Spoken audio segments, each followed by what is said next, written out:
धन्यवाद. एकदा जोरदार टाळ्या आमच्या साऊंड वाल्यांसाठी वाजवा. अतिशय उत्कृष्ट या ठिकाणी साऊंड सर्व्हिस आमचे मिस्त्री बंधू आणि त्यांना ऑपरेट करणारे आमचे दादा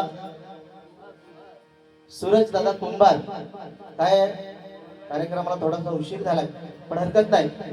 साऊंड वाला म्हटल्यानंतर प्रत्येक गावामध्ये एखादा डॉक्टर असला की तो विचार करतो की गावामध्ये किंवा त्या पंचकृषीमध्ये कोणतरी आजारी पडू दे, तो पेशंट माझ्याकडे येणार, माझा धंदा होणार, मला पैसा मिळणार. एखादा वकील असला तो विचार करतो कोणाच्या तरी भांडण लागू दे, ती केस माझ्याकडे होते, मला पैसा मिळणार, माझा धंदा होणार. फक्त एकमेव साऊंड वाला असा व्यक्ती असतो की तो विचार करतो की कोणाच्या तरी घरी शुभ कार्य होऊ दे आणि माझा साऊंड तिथे लागू दे. एकदा जोरदार टाळ्या आमच्या साऊंड वाल्यांसाठी वाजवा. अतिशय उत्कृष्ट या ठिकाणी साऊंड सर्व्हिस. आणि या ठिकाणी आल्यानंतर जे मनाला सुख लागलंय, आई चव्हाटकर यांनी नवला देवीचा हा जीर्णोद्धाराचा हा उत्सव आणि त्यानिमित्त खरोखर याची देही याची डोळा हा सोहळा आम्ही बघतोय. आल्यानंतर एवढं सुख, इथे नेटवर्क नाही आहे पण ते बरं आहे. जर आयुष्यात सुख कुठे घ्यायचं असेल तर नेटवर्क नसलेल्या ठिकाणी जायचं, हे लक्षात घ्या. कारण या फोन म्हणजे मोठं कोलीत दिलेलं आहे आता. त्याच्यामुळे या नवला देवीची कृपा तुम्हा सर्वांवरती अशीच राहू दे. या ठिकाणी या कार्यक्रमानिमित्त अनेक नामवंत कलाकार या ठिकाणी उपस्थित आहेत. त्यामध्ये आमच्या संगमेश्वर भजन मंडळाचे अनबानशान सन्मान्य नंदकुमार पांचाळबुवा सायले या ठिकाणी उपस्थित आहेत. एकदा जोरदार टाळ्या वाजवा. त्याचप्रमाणे या ठिकाणी सन्मान्य अक्षय गोळबेकर बुवा देखील तुमच्याच पंचकृषीतले बोरसूद गावचे आहेत, त्यांचे देखील आभार मानतोय. अनेक नामवंत कलाकार या ठिकाणी उपस्थित असतील, त्यांचे देखील आभार मानतोय. जास्त वेळ नाही घेता भजनाला सुरुवात करूया. बुवा आता आलेत आणि आत्ताचे जेवून गेलेले आहेत, त्याच्यामुळे त्यांच्या जेव्हा किती वेळ लागतो मला माहित नाही, तरी पण बघूया. हल जरा पेटीचा आवाज द्या.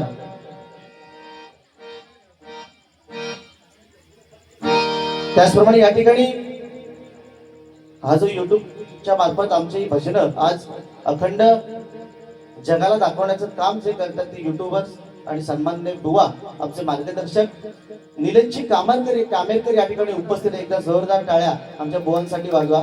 चला जरा पेटीचा आवाज द्या.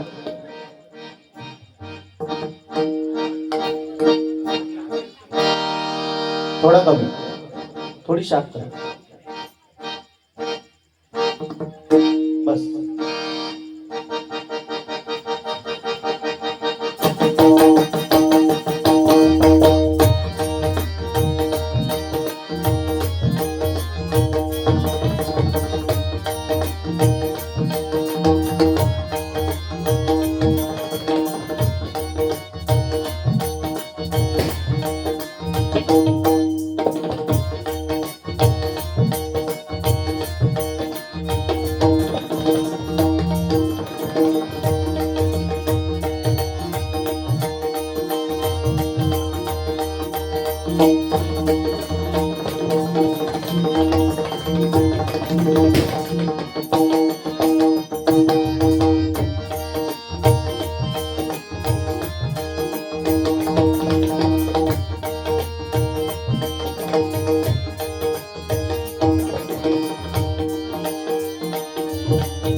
पेटी थोडी कमी करा.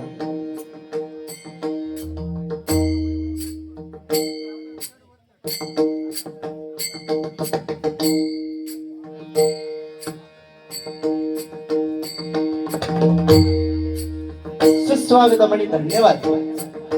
प्रथमतः येथील रंगदेवता आणि स्थान देवतेला विनम्र अभिवादन करून त्यांनी शून्यातून सृष्टी निर्माण केली अशी आपल्या कोकणाचे प्रभू परशुराम आणि त्यांच्या पवित्र छत्रपती शिवाजी महाराजांच्या पवित्र पदस्पर्शाने पावन झालेल्या आपल्या या रत्नागिरी जिल्ह्यातील संगमेश्वर या तालुक्यातील देवळे या गावामध्ये श्री सोमपा केदारलिंग ग्राम विकास मंडळ देवळ आणि समस्त ग्रामस्थ मंडळी या ठिकाणी आई प्रवाटकरी देवी व श्री नवलाई देवी यांच्या मंदिराच्या नवीन वास्तूच्या उद्घाटन व जीर्णोद्धार सोहळ्यानिमित्त या ठिकाणी अनेक धार्मिक कार्यक्रमांचं आयोजन नियोजन या मंडळाने केलंय. आज दिनांक 17 मे 2026 रोजी कलश मिरवणूक पुण्यावचन देवता स्थापना संकल्प अभिषेक होम हवन आणि त्यानिमित्त या ठिकाणी दुपारी महाप्रसाद झालाय. हरिपाठाचा कार्यक्रम देखील या ठिकाणी झालेला आहे आणि तुम्हा सर्व रसिक मायबापांचं मनोरंजन समाज प्रबोधन व्हावं या उदात्त हेतूने या ठिकाणी डबलवारी भजनाचा जंगी सामना या ठिकाणी आयोजित करण्यात आलेला आहे आणि या सामन्यासाठी आम्हा 2 मुलांची या ठिकाणी निवड करण्यात आलेली आहे. त्यामध्ये मी स्वतः साई प्रसादी भजन मंडळ गुंगूस कडेवटार तालुका संगमेश्वर जिल्हा रत्नागिरी मी स्वतः बुवा गौरव अशोक पांचाळ मला या ठिकाणी पखवाज साफ करतात. ते सुप्रसिद्ध पखवाज वादक कोकणातील एक तरुण कडकदार पखवाज वादक म्हणून ज्यांची ओळख आहे ते सन्माननीय सौरभ भोगले आणि मला या ठिकाणी तबला साथ करतात की आमच्या संगमेश्वर तालुक्यातील शाख तबला विशारद ओमकार प्रीत आणि माझी सर्व कोरस मंडळी. त्याचप्रमाणे आम्हाला आज प्रतिस्पर्धी म्हणून जे बुवा लाभलेत बुवा श्री संतोष आरावकर तालुका राजापूर जिल्हा रत्नागिरी व या ठिकाणी पखवाज साफ करतात. ते सुप्रसिद्ध पखवाज वादक आणि कोकणातील एक हुशार गुरुहुंगारी कलाकार म्हणून ज्यांची ओळख आहे ते आमचे मित्र सन्माननीय ओमकार निखंडे आणि बुवा या ठिकाणी तबला साथ करतात.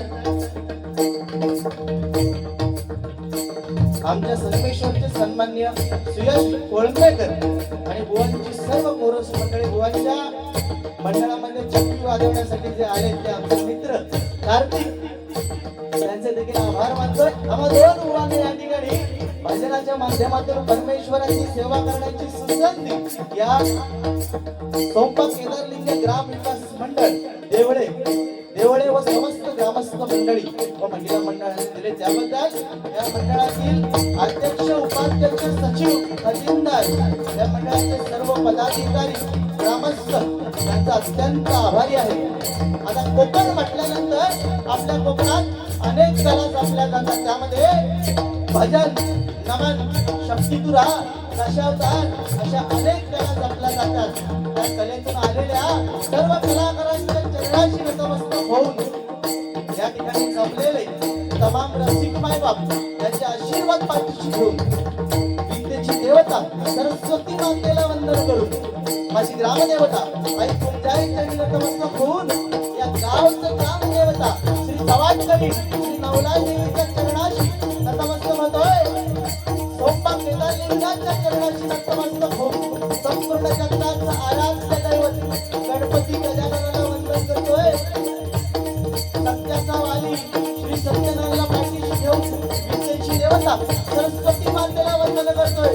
मला त्यांनी या भजन क्षेत्रामध्ये मोठं केलं ते माझे गुरुमावली कोकणरत्न संतोष शिरसेकर बुवा यांचे आशीर्वाद पाठीशी घेतोय. भजन कसं करावं हे ज्यांनी आम्हाला शिकवलं ते कोकणातील पंचरत्ने कोकण कलाभूषण चंद्रकांत कदम बुवा, भजन पक्षी परशुराम पांचाळ बुवा, संगीतरत्न विलास पाटील बुवा या सर्व पंचरत्नांच्या चरणाशी नतमस्तक होऊन धर्म कसा जपला पाहिजे हे ज्यांनी आम्हाला शिकवलं ते हिंदू धर्मरक्षक छत्रपती संभाजी महाराजांना मानाचा मुजरा करून परस्त्री माते समान मानणाऱ्या छत्रपती शिवाजी महाराजांना मानाचा मुजरा करून या ठिकाणी हरिनामाला सुरुवात करतोय. जय हिंद जय महाराष्ट्र, जय हिंद जय महाराष्ट्र, जय हिंद जय महाराष्ट्र.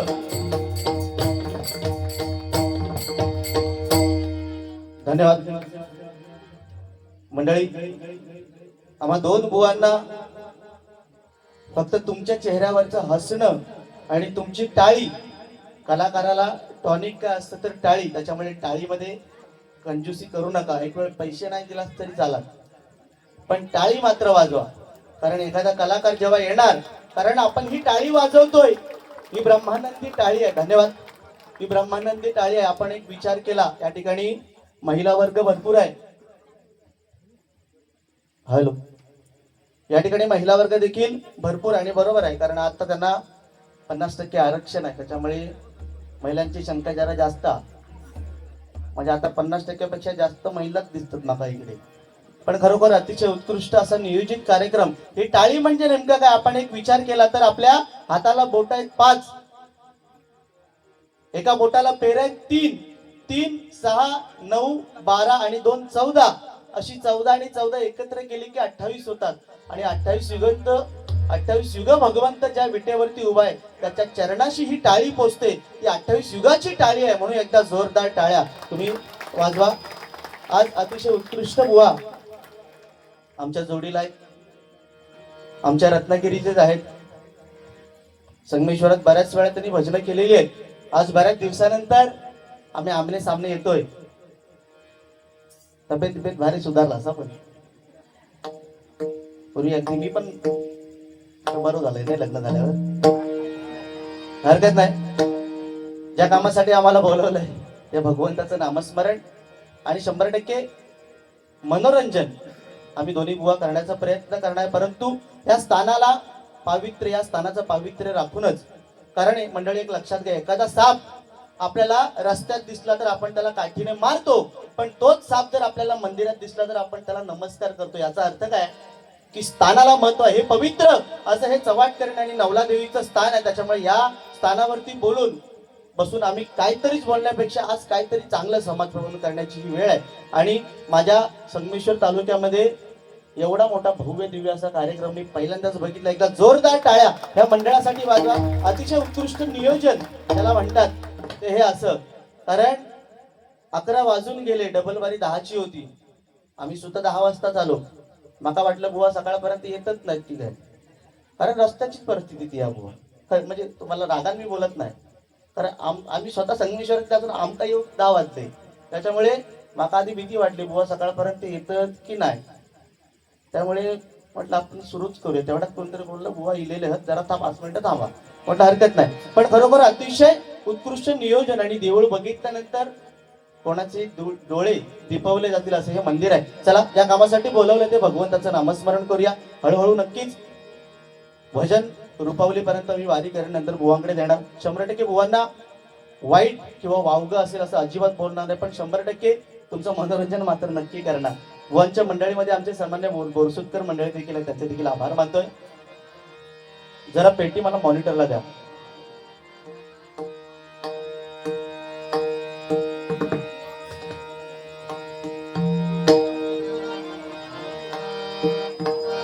जास्त नको.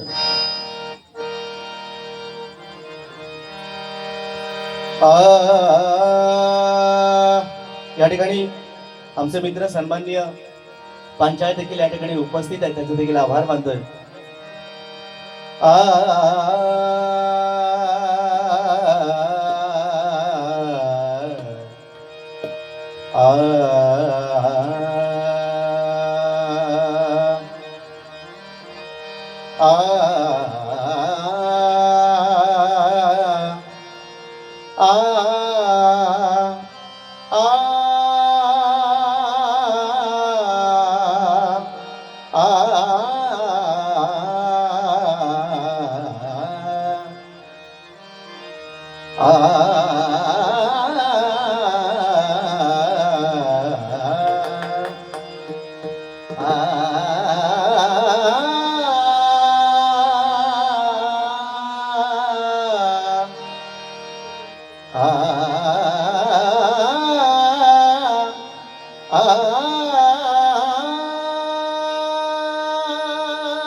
नको झांज चिपळ्या विणा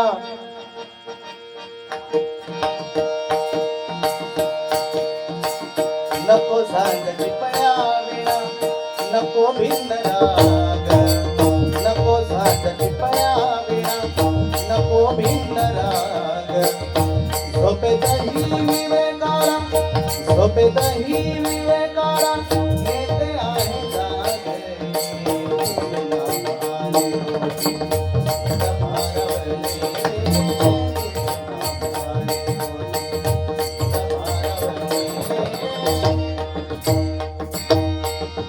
भाव अंतरीचे हळवे जसे सुई फुला भाव अंतरीचे हळवे भाव अंतरीचे हळवे भाव अंतरीचे हळवे जसे सुई फुला स्वतःच्याच सुगंधाची स्वतःच्याच सुगंधाची स्वतःलाच फुले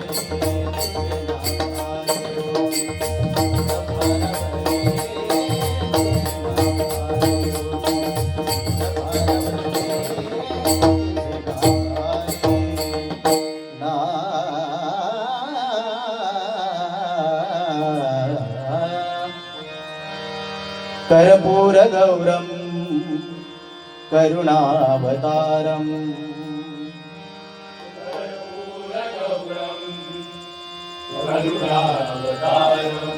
मंडळीचा आवाज थोडा तरी वाढवा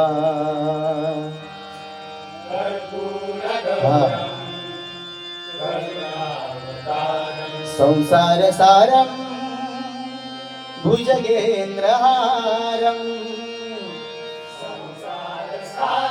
सारं संसार सारं भुजगेंद्रहारं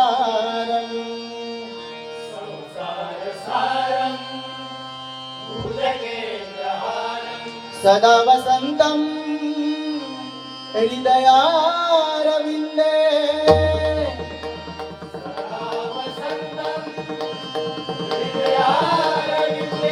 सदा वसन्तं हृदयारविन्दे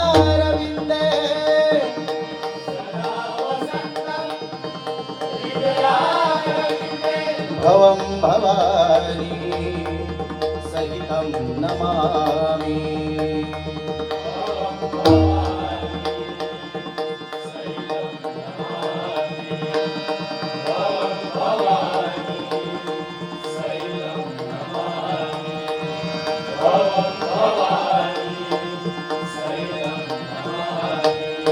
ओम नमः शिवाय ओम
जगद्गुरु दत्तात्रय सत्य संकल्पाचा दाता श्री सत्यनारायण श्री स्वामी समर्थ श्री साईनाथ परमपूज्य धरणगिरी देव माणकेश्वर देव कोटकेश्वर देव रामेश्वर देव मार्लेश्वर देव सोमेश्वर देव सिद्धिविनायक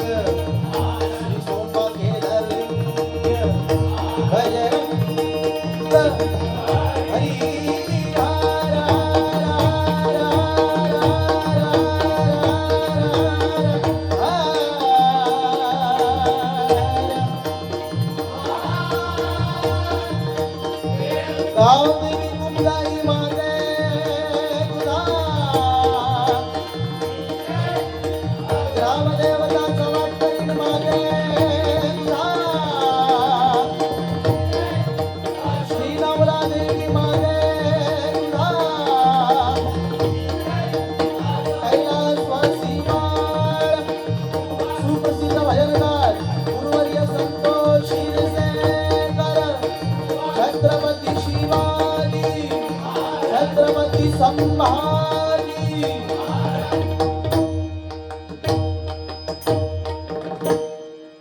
हल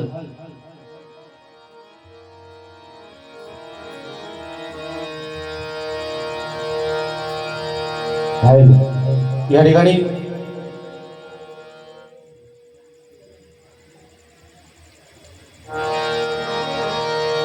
भजन भजन म्हणजे काय?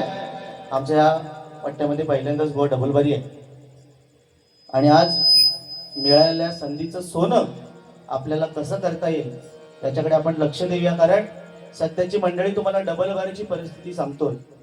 दोन बुवा बाजूबाजूला बसणार आणि भजन राहिलं बाजूला, एकमेकाची उनी धुनी फक्त काढणार. तू कुठला कपडे घातलेस, मी कुठले कपडे घातले, जिथपर्यंत डबलबारी आता पोहोचले. आणि त्याच्यामुळे आमच्या डबलबारीला आता नियम लागले की इतक्या वेळात एवढं करायचं, इतकंच बोलायचं. समोरच्या बुवाला अरे तुरे करायचं. सध्याची परिस्थिती आले, त्याच्यामुळे आमच्या बुवांमुळे झालेली ही परिस्थिती. कारण आज महिला वर्ग, आज मला खूप आनंद वाटतो की या ठिकाणी पुरुषांपेक्षा जास्त महिला वर्गांचा सहभाग आहे. एकदा जोरदार टाळ्या आमच्या महिलांसाठी वाजवा. कारण डबलबारी भाषणासाठी आज महिला वर्ग जात नाही. त्याचं कारण एक आहे, कारण हल्ली बुवा लोकांचे सगळे विनोद असतील किंवा बोलणं असेल हे कमरेच्या खाली म्हणजे अश्लील विनोद असतात. त्याच्यामुळे आता महिला वर्ग डबलबारीसाठी जात नाही. परंतु आम्ही दोन्ही बुवांकडून मी स्वतः ग्वाही देतो तुम्हाला की आमच्या मुखातून वाईट शब्द निघणार नाही, याची ग्वाही मी आमच्या दोन्ही बुवांकडून तुम्हाला देतो. आणि जसं भजन, जसं पावित्र्य या मंडळाचं, आता याच्या आधी हरिपाठाचं कीर्तन झालंय. सद्गुरु वाचून सापडे ना कोण, धरावे ते पाय आजी आजी. म्हणजे काय? ज्याला गुरु कळाला तो या भजन क्षेत्रात उतरला, तोच खरं प्रबोधन आणि समाज प्रबोधन करू शकतो. कारण भजन म्हटल्यानंतर भजन अक्षर 3 आहेत. भ म्हणजे भजावा, ज म्हणजे जपावा आणि न म्हणजे नमावा. भजावा कोणाला? भगवंताला. जपावं कोणाला तर आपल्या जोडीवाल्याला आणि नमावं कोणासमोर तर ह्या जनता जनार्दनासमोर नमावं. म्हणून एकदा जोरदार टाळ्या तुमच्यासाठी वाजवा. या ठिकाणी या मंडळाचं नियोजन अतिशय उत्कृष्ट आहे. या मंडळासाठी फक्त एकच सांगतो, ना स्वार्थासाठी ना पैशासाठी, ना स्वार्थासाठी ना पैशासाठी सोंबा केदारलिंग ग्राम विकास मंडळ जगतंय ते फक्त आणि फक्त भजनासाठी, फक्त आणि फक्त भजनासाठी, फक्त आणि फक्त भजनासाठी, फक्त आणि फक्त भजनासाठी. धन्यवाद धन्यवाद धन्यवाद. भजनाला सुरुवात करूया. या कार्यक्रमानिमित्त माझे गुरुबंधू आणि माझे बंधू सन्मान्य प्रकाश पांचाळ मेस्त्री देखील या ठिकाणी उपस्थित आहेत. त्यांचे देखील आभार मानतोय.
एका जनार्दनी गुरु परब्रह्मा, एका जनार्दनी गुरु परब्रह्मा, तयाचे परिणाम सदामुखी, तयाचे परिणाम सदामुखी, तयाचे परिणाम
धन्यवाद धन्यवाद.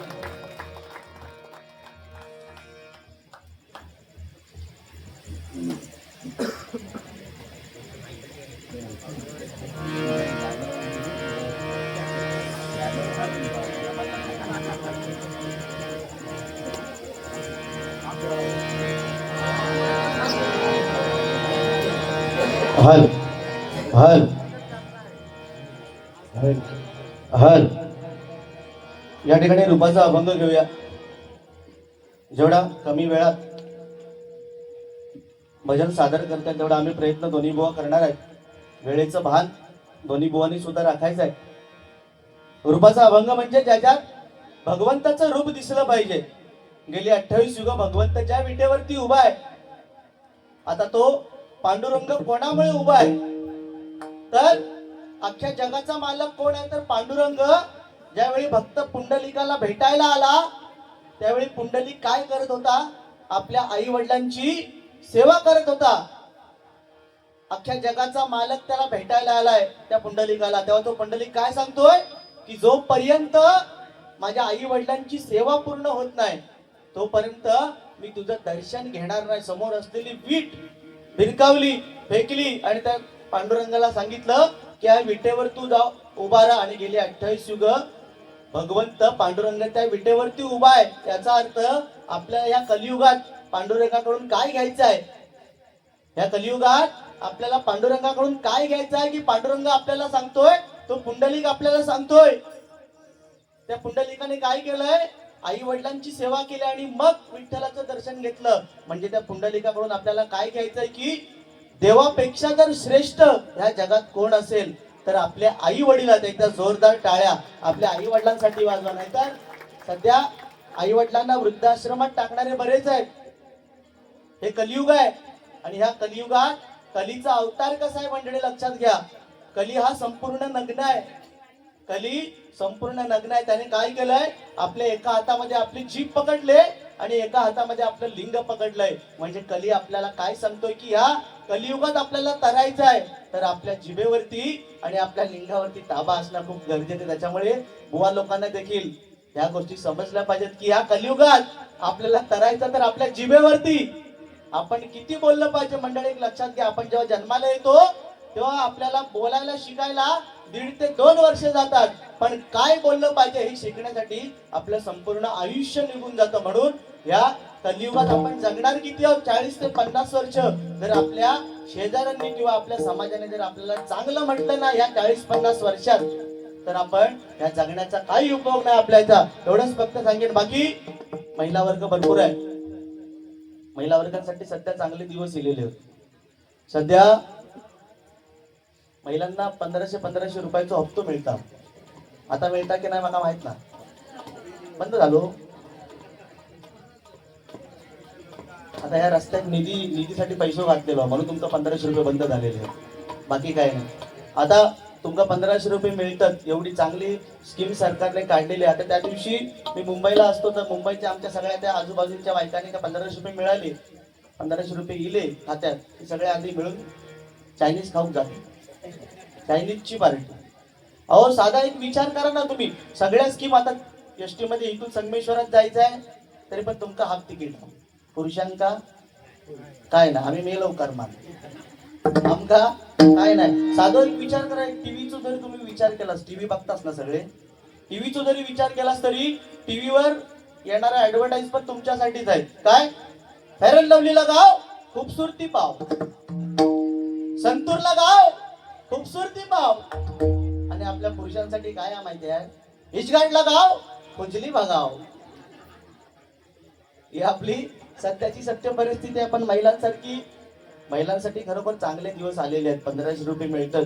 पण सरकारला एकच विनंती आहे, म्हणजे प्रत्येक भजनी भाऊ आम्ही विनंती करत असतो की सरकारने आमच्या महिलांना 1500 रुपये द्यावेत, 3000 द्यावेत, 5000 द्यावेत, 10000 द्यावेत, 15, 20, 25 पर्यंत न्यावे. म्हणजे आमचं काही काम करूची गरज नाही. म्हणजे आम्ही आपल्या घरात आपल्या भजना करू. पण सरकारला एवढीच विनंती आहे, 3000 द्या, 5000 द्या, 10000 द्या. पण आज जेव्हा मुंबई सारख्या ठिकाणी किंवा गावच्या सारख्या ठिकाणी जेव्हा माझी आई, माझी बहीण, माझी बायको जेव्हा घराच्या बाहेर पडते ना तेव्हा ती सुरक्षित नाही आहे. आज 3-3 वर्षाच्या मुलींवरती बलात्कार होत आहेत. सरकारला एकच विनंती आमच्या दोन्ही बुवांकडून किंवा आमच्या भजन संप्रदायाकडून की तुम्ही 1500 रुपये आम्हाला देऊ नका, तुम्ही 3000 देऊ नका, 5000 देऊ नका, फक्त एक आमच्या स्त्रियांसाठी महिला सुरक्षा कायदा एक कडक काढा आणि तेवढं जर केला असता आमच्यासाठी खूप चांगलं होईल. बाकी आम्हाला या पैशाची गरज नाहीये, कारण एखाद्या स्त्रीला आता या सरकारने काय केलेला, लाडकी बहीण योजना काढलेली खरी आहे, पण भाऊजाच्या खिशातनं पैसे काढून आमच्या बहिणींना दिलेली आहे. आता तिथं माझी कोण बहीण असेल, तिथं वाटला की एवढं लांबसून भाव इलेलो आपल्या नवऱ्याच्या खिशात 500 रुपयात हात घालू आणि भावाक देऊया माझ्या, तर वाटलेला तुमचा चांगला, तर ह्या गावात बोललाय पैसो बघा मंडप किती मोठो हा, पैशाची अजिबात कमी नाही. ओ राव खोतांचं हे गाव आहे, त्यामुळे जरी रस्तो नसलो तरी पैसो मारणारचो, पण कोण एक खिशात हात घालीत ना अजूनपर्यंत मेलो आम्ही घामतो नाही. हरकत नाही, पैसे दिलास, फक्त हे मनोरंजन म्हणून सांगते. पैसे दिलास म्हणजे काय, आम्ही मोठे होणार नाही, मोठे होणार म्हणजे तुम्ही दिलास म्हणून आम्ही इथपर्यंत येलो, पण पैसे दिलास म्हणजे मोठं काही नाही. पण आमच्यासाठी तुमची टाळी आणि तुमच्या चेहऱ्यावरचं असणं, त्या दिवशी सत्तेची परिस्थिती तुम्हाला सांगतो मंडळी, एवढी बिकट परिस्थिती आमच्यावरती आली. आता आम्ही मुंबईला असतो कामाला, मी मुंबईला कामाला आहे आणि गरमी गावाला पण एवढी वाढले. त्या दिवशी इथे माझं ऑफिस बाजूला एक ऑफिस आहे आणि त्या ऑफिसमध्ये गरमीमुळे शॉर्ट सर्किट झालं. लक्षात घ्या माझ्या आईशीनू, शॉर्ट सर्किट झालं, आग लागली आणि सगळे जळून मेले. विचार करा, त्या आगीमध्ये सगळे जळून मेले, फक्त एकच माणूस वाचला. कसा बसा कापत कापत आपल्या घरी आला, डोक्याला हात लावून बसला. आता साहजिक आहे, आपला नवरा एवढा कापत घाबरत घरी का आलाय हे बायकोने बघितलं. किचन मध्ये गेली, एक तांब्या आणला, पाण्याचा हातात दिला, एक तांब्या पाणी प्यायल्यानंतर शेवटी त्या बायकोने विचारून सुरुवात केल्या, हो झाला तरी काय, एवढे कापतास तरी किती, एवढा झाला तरी काय, तुमचं एवढं घाम फुटलो तरी कसो. तेव्हा तो नवरो सांगता, अगं बाकी काय नाही, गरमीमुळे माझ्या ऑफिस मध्ये शॉर्ट सर्किट झालं, आग लागली आणि सगळे जळून मेले, फक्त मी एकटाच वाचलो. आता शेवटी बायको शांत राहणार, ती म्हणता, अहो माझा नशीब चांगला, माझी देवावरची भक्ती चांगली, माझा नशीब चांगला म्हणून तुम्ही वाचलात. पण माका एक सांगा, तुमच्या ऑफिस मध्ये सगळे जळून मेले, तुम्ही एकटेच कसे काय वाचला. तेव्हा तो माणूस एवढं, तुझं नवरू एवढं हुशार, तो म्हणता, अगं बाकी काय नाही, जेव्हा आग लागली होती ना, मी नेमकं खाल्लेलं तंबाखू आणि तो तंबाखू बाहेर थुकूक गेलाय म्हणून म्हणता त्या आगीपासून मी वाचलो. आणि एवढं ऐकल्यावर तो नवरा शांत बसायला तयार नाही. तो म्हणतोय, अगं पण जेवढे या आगीमध्ये जळून मेले, तेवढ्या सगळ्यांना सरकारने 50 लाख रुपये मंजूर केला. एवढं म्हटल्याबरोबर तिने कपाळावर हात मारला. म्हणून तुमका सांगत होते की हा वाईट व्यसन सोडून द्या, नाही तर 50 लाख रुपये आज माझ्या घरात आले असते. म्हणजे ह्या कलियुगात पैशाची एवढी किंमत आहे, माणसात किंमत नाही. पण एक मात्र सांगेन की आज माझ्या कोकणातली, माझ्या महाराष्ट्रातली स्त्री पैशासमोर आपल्या नवऱ्याला कधीच ताणणार नाही. एकदा जोरदार टाळ्या आमच्या स्त्रियांसाठी वाजवा, कारण आम्ही हे रात्रंदिवस आम्ही भांडणात असतो, पण आमचं खरोखर घर ज्या सांभाळणारी असते ती माझी आई, माझी बायको आणि एका यशस्वी पुरुषामागे एक स्त्री असते, ते म्हणतात ते काही खोटं नाही. म्हणून एकदा जोरदार टाळ्या हे स्त्री शक्तीसाठी वाजवा. आज तिथे बसलेली देखील आपली चव्हाटकरी आई आणि नवला देवी देखील एक स्त्री शक्ती आहे आणि आज तिचा जागर करण्यासाठी आम्ही आता बुवांकडे बघितलं असतं, अतिशय माझ्याकडे हॉलिजन थोडं जास्त मारलेलं, तर माझं रंगत तसं बुवा बघितलास ना, एकदम हिरो, अगदी उशिरा येले तरी अगदी आमदारासारखं हात दाखवी दिलेले. पण त्या दिवशी आमचाच विषय झाला, बुवांच्या बायकोचं एवढा मोठा भांडण झाला. आम्ही एकदम चांगले मित्र, आम्ही नेहमी एकमेकांच्या गोष्टी एकमेकांशी शेअर करत असतो. एवढा मोठा भांडण झाला, बुवान लगेच माका फोन केला, अरे माका ते अरे तुरे करतात, गौरव अरे बायको बरं एवढा मोठा भांडण झाला की बायको बोलत नाही. मी म्हटलं बुवा याच्यावर एकच उपाय, संध्याकाळी कामावरनं घरी गेलास, एकच फक्त काम करायचा, ज्या काय ताटाने भेटेल त्याची स्तुती करायला सुरुवात करायची. स्तुती केलास की बायको तुमची खुश होणार, काय टेन्शन घ्यायचं नाही. सांगितल्याप्रमाणे कामावरनं बुवा सुटले, घरात गेले, हातपाय धुवल्याने, आणि ज्या दिवशी घरात नवरा बायकोची भांडणं होतं त्या दिवशी घरातला सगळा काम अगदी टापटीप झाला. हे आता बायकांना सगळ्यांना माहिती आहे. पण घरात गेले, हातपाय धुतला, जेवून बसल्यावर बायकोन लगेच ताट आणल्या, आणि मी एकदा मंत्र दिलेलंच होतो की ज्या ताटात भेटणार त्याची स्तुती फक्त करायची. बायको बरोबर तुमच्याशी बोलणार. एक चपातीचं तुकडं मोडल्याने भाजीत बुडवल्याने आणि भाजी तोंडात घातल्यावर हा हा हा म्हणतात, काय भाजी केलंस तू. 20 वर्ष तुझ्याबरोबर मी आयुष्यात 20 वर्ष संसार करतोय, पण आजपर्यंत अशी भाजी कधीच मी खाल्ली नाही. आतमधून लाटणा फेकून मारलं. लाटणा फेकून मारल्याबरोबर हे म्हणतात, असं काय झालं, आता तर मी तुझी स्तुती केली, असं झालं तरी काय. तेव्हा ती आत्ताच बोलायला, हो एवढ्या 20 वर्ष तुम्हाला नको ते पदार्थ घातले, हवे हवे ते घालून घातले, पण आज त्या शेजारणीकडून एक भाजी वाटी काय आणलंय ती तुमचा चांगली लागली काय. बाकी बुवा तिचे हे फक्त आमचं मनोरंजन म्हणून मी बोलतोय. बाकी बुवांका मी तसं वाईट बोलणार नाही. आणि बुवांका सुद्धा माहिती आहे त्याच्या आधी आमच्या बऱ्याच बाऱ्या झाल्या आहेत, पण त्या अगदी पोचवण्याच्या एकमेकांक मारण्यावर पर्यंत आम्ही गेले. पण त्याच्यानंतर आमचे कार्यक्रम खूप चांगले होतात. असं सुरुवातीला रक्त जरा गरम असतं, पण हा मी याचीच वाट बघते कधी बसून. या ठिकाणी सन्माननीय सोहम पाटील यांच्याकडून माझ्यासाठी 200 रुपयाचा पारितोषिक धन्यवाद मंडळाने स्वीकारतोय आणि त्यांना लाख लाख धन्यवाद देतोय. धन्यवाद धन्यवाद धन्यवाद. पण तुम्हाला फक्त एवढंच सांगेन की आज आपण या ठिकाणी भजन पूजन कीर्तन नामस्मरण कोणाच्या जीवावरती करतोय, ते फक्त आणि फक्त छत्रपती शिवाजी महाराज. एकदा जोरदार टाळ्या आमच्या छत्रपती शिवाजी महाराजांसाठी. बुवा आमचं हे देवळे गाव म्हणजे ऐतिहासिक वारसा लाभलेलं गाव आहे. एका साईडला प्रचितगड आणि आमच्या छत्रपती संभाजी महाराजांची सासरवाडी, ज्याला आपण म्हणतो शृंगारपूर. म्हणजे आमचं हे संगमेश्वर तालुका महाराजांच्या पदस्पर्शाने खरोखर पावन झालेलं असं हे आमचा संगमेश्वर तालुका. आणि संगमेश्वर तालुक्यातलं हे निसर्गरम्य असे देवळे गाव. आज तुमचा महिमा या देवीच्यांनी एकच प्रार्थना करतो की तुम्हा सर्वांना उदंड आयुष्य लाभो. आज आपल्या मंदिराचे कळस आणि आपल्या दारातली तुळस कोणामुळे आहे, तर फक्त आणि फक्त छत्रपती शिवाजी महाराज. ज्यावेळी छत्रपती शिवाजी महाराजांनी त्या शाहिस्ते खानाची बोटं कापली, त्याला रक्तबंबाळ केलाय. शाहिस्ते खान इकडे तिकडे सैरा वैरा पळतोय, इकडे तिकडे काळोख पसरलाय. महाराजांनी त्याची बोटं छापले. छाटल्याबरोबर तो शाहिस्ते खान इकडे पळतोय तिकडे पळतोय, सैरा वैरा झालाय. आणि पळता पळता त्याची बहीण, त्या शाहिस्ते खानाची बहीण त्याच्या समोर आली आणि त्या शाहिस्ते खानाला सांगते, हुजूर हुजूर दगा हो गया, हुजूर दगा हो गया. ये शिवा मेरी बेटी को उठा ले गया, ये शिवा मेरी बेटी को उठा ले गया. लक्षात घ्या, ज्याची बोटं छाटले, जो रक्तबंबाळ झालेला शाहिस्ते खान त्या बहिणी समोर थांबला आणि आपल्या बहिणीला सांगतोय, अगं तो मराठ्यांचा छत्रपती आहे, तो मराठ्यांचा राजा आहे. तो एखाद्याची बोटं छाटू शकतो, एखाद्याचं मुंडकं उडवू शकतो, पण कोणाच्या आया बहिणीवर कधी हात नाही टाकणार. असा माझा राजा होता, असा माझा राजा होता, असा माझा राजा होता. छत्रपती शिवाजी महाराज की, छत्रपती संभाजी महाराज की. धन्यवाद. या ठिकाणी रूपाच्या अभंगाला सुरुवात करतो. नक्कीच भजनाला खूप मजा येणार. बुवा सुद्धा त्या ताकदीचे आहेत.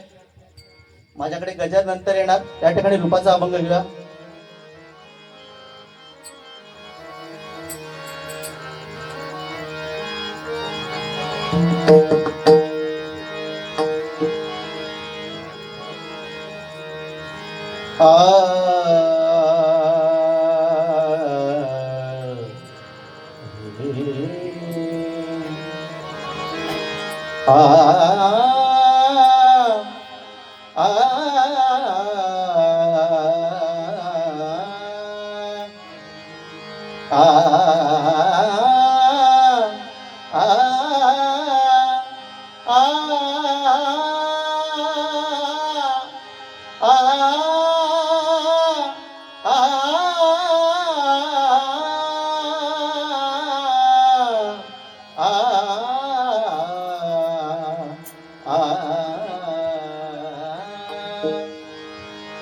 सारे ग मधा मधमनी धा मगरे गरे सानी मधनी गरे परमेश्वरी. आ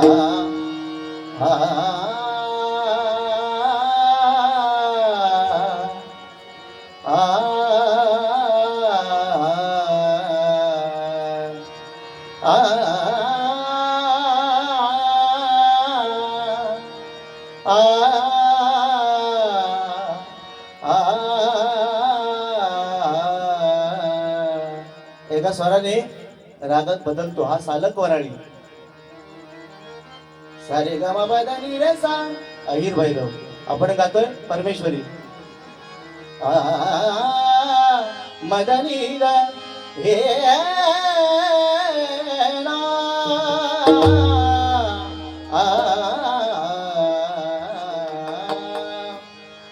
रूप पाहता लोचनी सुख झाले हो साजनी. रूप पाहता लोचनी सुख झाले हो साजनी.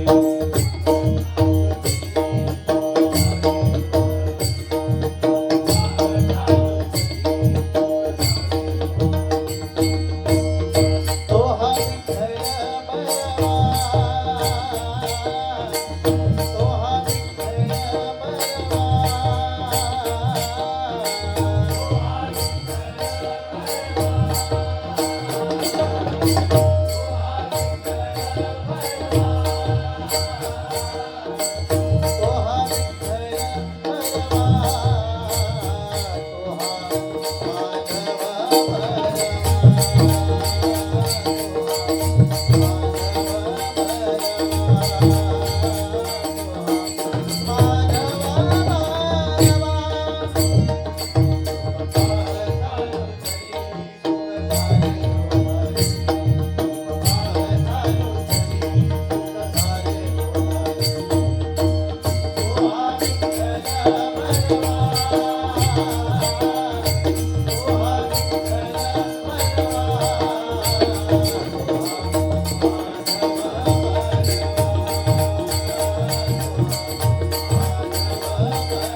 धन्यवाद धन्यवाद.